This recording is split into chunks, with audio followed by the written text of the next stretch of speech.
Top quality और consistent performance के लिए सिर्फ सिल्वर पंप नाम याद रखना। ऑनलाइन फूड डिलिवरीની જાહેરાતથી વિવાદ છેડાયો છે। શહેરમાં ચિકનના વેચાણની જાહેરાતો લગાવતા હવે વિવાદ થયો છે। શહેરમાં બનાવેલા સ્માર્ટ બસ સ્ટોપ પર લગાવાઈ હતી જાહેરાત। વિવાદિત જાહેરાતનો વિરોધ થાય તે પહેલા જ રાજકોટ કોર્પોરેશન એક્ટિવ થયું। રાજકોટ કોર્પોરેશનને ધ્યાને આવતા જ તાત્કાલિક અસરથી આ જાહેરાત હટાવી લેવાઈ હતી। સ્ટેન્ડિંગ ચેરમેન જયમીન ઠાકરે ચિકનની જાહેરાત હટાવવા માટે આદેશ આપ્યા। એક એજન્સીને નોટિસ આપીને જવાબ માંગવાનો આદેશ આપવામાં આવ્યો છે। 1 કલાકની અંદર આખા રાજકોટમાં જ્યાં આ પ્રકારના કોઈપણ એડ એજન્સીએ હોર્ડિંગ માર્યા હોય એ રિમૂવ કરો। રાજકોટ શહેર એ સંસ્કારી નગરી છે। રાજકોટના લોકો રંગીલા રાજકોટ છે ને આપણા રાજકોટમાં આ પ્રકારના કોઈપણ અભદ્ર હોર્ડિંગ લાગે એ ભારતીય જનતા પાર્ટીના અમે કોઈ શાસકો અમે સહન ન કરી શકીએ। આજે મારા ધ્યાનમાં આવ્યા બાદ એડ એજન્સીને અમે અત્યારે નોટિસ પણ ઇસ્યુ કરી છે કે ભવિષ્યમાં આ પ્રકારના કોઈપણ કંપનીના આવા હોર્ડિંગ ન લાગવા જોઈએ રાજકોટની અંદર, અન્યથા તમારું ટેન્ડર અમે રદ કરી નાખશું। અમારા સંવાદદાતા મોહિત લાઈવ જોડાઈ ગયા છે બધું અપડેટ સાથે। મોહિત, શહેરમાં ચિકનના વેચાણના જાહેરાતના અહીંયા બેનર લગાવવામાં આવ્યા હતા, શું છે સમગ્ર વિવાદ?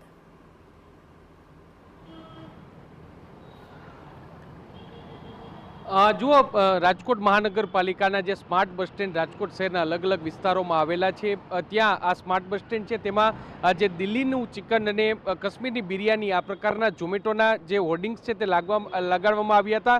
જો કે આ સમગ્ર મામલે રાજકોટ મહાનગરપાલિકાને ધ્યાન આવતા સ્ટેન્ડિંગ કમિટી ચેરમેન છે તેમના દ્વારા આ હોર્ડિંગ્સ છે તે ઉતારી લેવાનો આદેશ આપવામાં આવ્યો છે। આપને હું દ્રશ્યો બતાવવા માંગીશ। રાજકોટના જિલ્લા પંચાયત ચોક ખાતેના આ દ્રશ્ય છે કે જે આજ જે સ્માર્ટ બસ સ્ટેન્ડ છે ત્યાં આ પ્રકારનું હોર્ડિંગ્સ છે તે લગાવવામાં આવ્યા હતા, પરંતુ તુરંત જ આખો મામલો છે તે રાજકોટ મહાનગરપાલિકાના ધ્યાને આવતા તેમને આ વિવાદાસ્પદ જે હોર્ડિંગ્સ છે તે ઉતારી લેવામાં આવ્યા છે।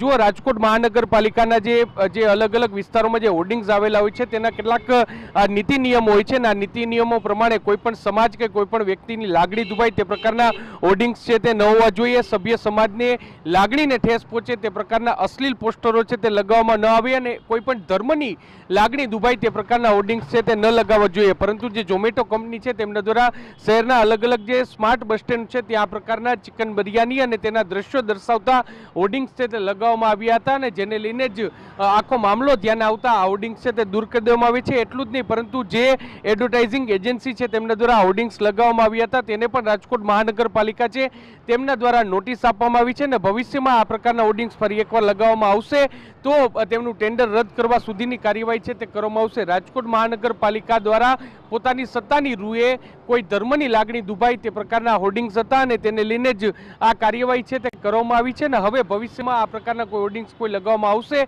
તો તેનું ટેન્ડર રદ કરવા સુધીના આકરા પગલાં છે તે લેવામાં આવશે। હાલમાં નોટિસ આપી અને કયા કારણોસર અને કોની મંજૂરીથી આ હોર્ડિંગ્સ લગાવવામાં આવ્યા તે પ્રકારનો જવાબ છે તે રાજકોટ મહાનગરપાલિકા દ્વારા અત્યારે માંગવામાં આવ્યો છે। જી મોહિત, માહિતી બદલ આપનો આભાર। તો રાજકોટમાં ઓનલાઈન ફૂડ ડિલિવરીની જાહેરાતથી હવે વિવાદ છેડાયો હતો। શહેરમાં ચિકનના વેચાણની જાહેરાતો લગાવતા વિવાદ થયો હતો। શહેરમાં બનાવેલા સ્માર્ટ બસ સ્ટોપ પર લગાવાઈ હતી આ જાહેરાત। વિવાદિત જાહેરાતનો વિરોધ થાય તે પહેલા જ રાજકોટ કોર્પોરેશન એક્ટિવ થયું હતું અને રાજકોટ કોર્પોરેશનને ધ્યાને આવતા તાત્કાલિક અસરથી આ જાહેરાતના બોર્ડ છે તે હટાવી લેવાયા હતા।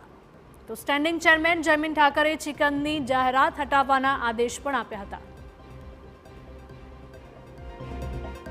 તો આપ બંને દ્રશ્યો જોઈ શકો છો કે જ્યારે બોર્ડ્સ લગાવ્યા હતા વિવાદ પહેલાના દ્રશ્યો છે અને બીજી તરફના દ્રશ્યો વિવાદની અસર અહીંયા જોવા મળી હતી અને જે પણ પોસ્ટર લગાવવામાં આવ્યા હતા ચિકનની જાહેરાતના એ પોસ્ટર તાત્કાલિક અસરથી હટાવી લેવાયા છે।